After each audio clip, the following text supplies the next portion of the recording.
السلام علیکم ورحمۃ اللہ وبرکاتہ۔ دوستو، آپ لوگوں کا خیر مقدم کرتا ہوں، ویلکم کرتا ہوں، استقبال کرتا ہوں آپ کے اپنے ہی یوٹیوب چینل ڈیجیٹل اردو درسگاہ میں۔ ساتھیو، جیسا کہ BPSC TRE 4.0 کا نصابی خاکہ بتلاتے ہوئے میں نے آپ سے یہ وعدہ کیا تھا کہ انشاءاللہ اس کا کلاس جلد ہی شروع کر دیا جائے گا، تاکہ ہم آسانی کے ساتھ اور سہولت کے ساتھ جو ہے اپنے مقصد تک ہم پہنچ سکیں گے۔ اسی مناسبت سے میں یہ کلاس لے کر حاضر ہوا ہوں۔ یہ کلاس اردو قواعد کا ہے، کلاس نمبر 1۔ تو آئیے ہم قواعد سے شروع کرتے ہیں تاکہ ہمارے لیے سمجھنے اور پڑھنے میں آسانی ہو، اور جو کلاس آگے جائے گا ہم پیچھے سے ریویژن کرتے ہوئے چلیں گے اور آسانی کے ساتھ اپنے منزل مقصود تک پہنچ سکیں گے۔ دوستو، بات شروع کرنے سے پہلے آپ سے یہ گزارش ہے کہ آپ اگر ہمارے یوٹیوب چینل پر نئے ہیں تو آپ ہمارے یوٹیوب چینل کو سبسکرائب کر لیں اور بیل آئیکن پریس کر دیں، تاکہ بروقت آپ کو اپڈیٹ ملتا رہے، اور ایک بہترین سا کمنٹ اور لائک سبسکرائب کے ذریعے ہمارے موٹیویشن کو آپ بڑھائیں۔ تو آئیے سب سے پہلے ہم یہ جانتے ہیں کہ اردو قواعد کیوں ضروری ہے۔ تو دوستو، قواعد کسی بھی زبان کو صحیح بولنے اور لکھنے کے لیے اس زبان کا اصول اور قواعد کا جاننا نہایتی ضروری ہے۔ انہی اصول کو قاعدہ یا قواعد کہا جاتا ہے، ٹھیک ہے۔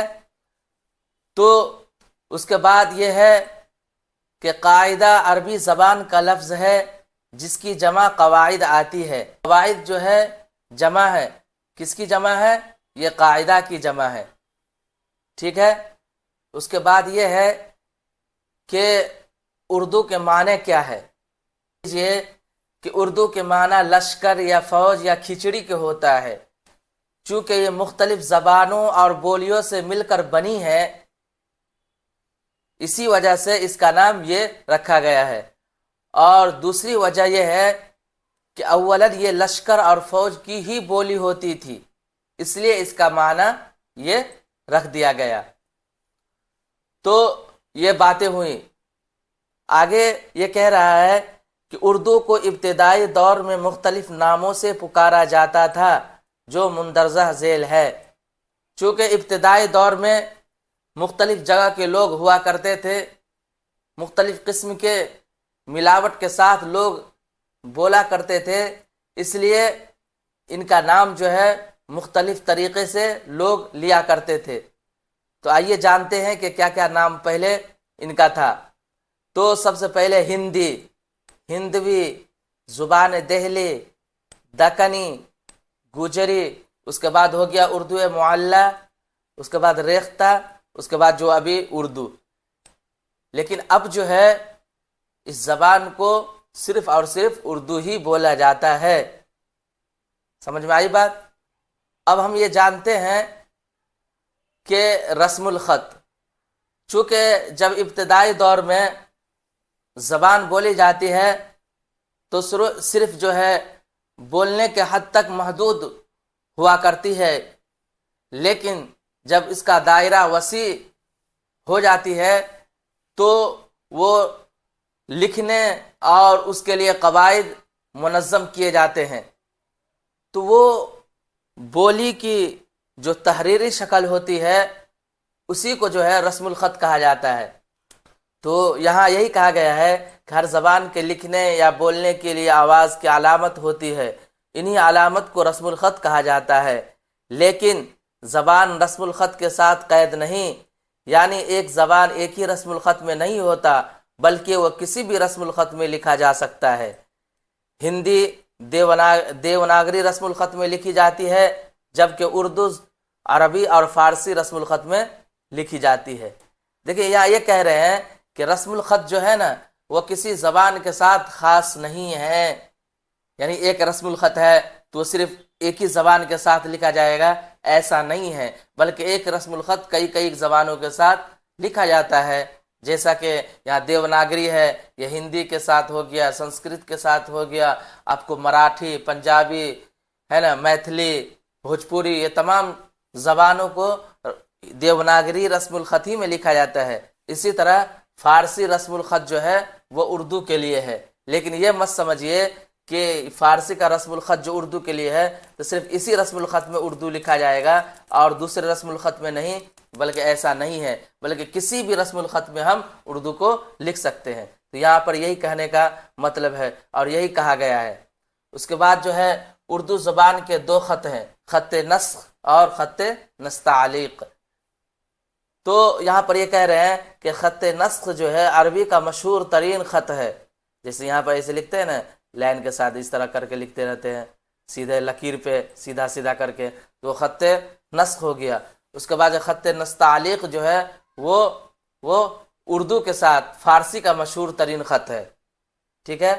تو یہ دو خط ہے، لکھنے کا طریقہ اور اسٹائل ہے۔ اس کے بعد جو ہے آپ کو ہو گیا اردو قواعد۔ اردو قواعد کو 5 حصوں میں تقسیم کیا گیا ہے، یعنی اردو کا جو گرامر ہے نا اس کو جو ہے 5 حصوں میں تقسیم کیا گیا ہے۔ تو آئیے ہم اس کو ایک ایک کر کے جانتے ہیں۔ سب سے پہلے ہے علم ہجا۔ ہجا اس علم کو کہتے ہیں جس میں حروف کے حرکات و سکنات اور آوازوں سے بحث کی جاتی ہے تاکہ حروف کا صحیح تلفظ معلوم ہو جائے، یعنی زبر زیر پیش، اس کے بعد الف با تا سا، تو یہ تمام چیز جو ہے حروف ہجا میں آتا ہے، یعنی علم ہجا میں یہ تمام چیزیں آتی ہے۔ اس کے بعد جو دوسرے نمبر پر ہو گیا آپ کو علم صرف۔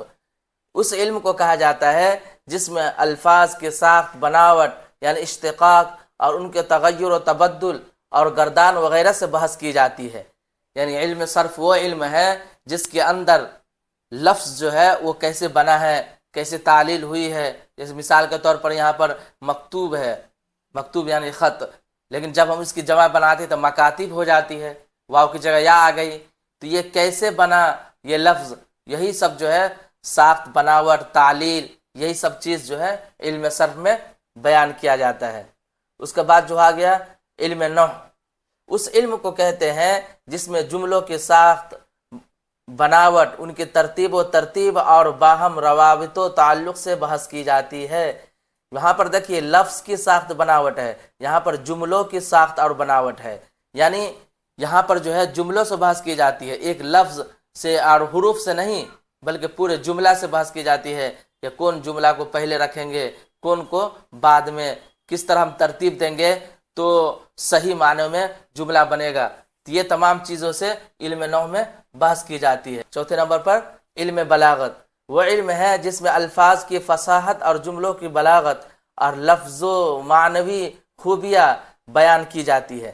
یعنی علم بلاغت وہ علم ہے جس کے اندر دیکھیں ہم تو ایک چیز سیکھ لیے، لیکن اس کے اندر جو خوبصورتی ہے نا، کس طرح ہم بولیں گے تو بات سامنے والوں کو اچھی طرح سے اثر انداز ہوگی، وہ تمام خوبیاں جو ہے وہ علم بلاغت میں سیکھنے کو ملتا ہے، ٹھیک ہے۔ اس کے بعد ہو گیا 5ویں قسم علم عروض۔ ایسا علم ہے جس میں نثر کے برعکس شاعری کے اصول و ارکان اور اوزان و قوافی سے متعلق بحث کی جاتی ہے۔ یعنی علم عروض کے اندر شعر و شاعری یہ اسی علم عروض کے تحت آتی ہے کہ شعر و شاعری کیسے لکھا جاتا ہے نا، ہم جو ہے کہاں پر قوافی لائیں گے، کہاں پر مقطع، کہاں پر مطلع لائیں گے، کس طرح سے بنایا جائے گا، تو یہ تمام چیزیں علم عروض کے اندر بیان کیا جاتا ہے۔ تو یہ چند چیزیں تھی جسے میں نے آپ لوگوں کے سامنے بیان کیا ہوں۔ اگر اس میں مزید چیز ایڈ کرتا ہوں تو باتیں لمبی ہو جائے گی، اسی وجہ سے میں انہی چند چیزوں پر باتوں کو سمیٹتا ہوں۔ اگر آپ کو یہ چیزیں اچھی لگی ہو اور آپ کو یہ پسند ہو، ان باتوں سے کچھ فائدہ ہوا ہے، تو آپ ہمارے چینل کو سبسکرائب کر لیں اور بیل آئیکن پریس کر لیں اور بہترین سا کمنٹ میں اپنا جو ہے آپ اپنی بات رکھ سکتے ہیں اور اپنی رائے کا اظہار کر سکتے ہیں۔ تو پھر ملیں گے نیکسٹ ویڈیو میں، جب تک کے لیے خدا حافظ۔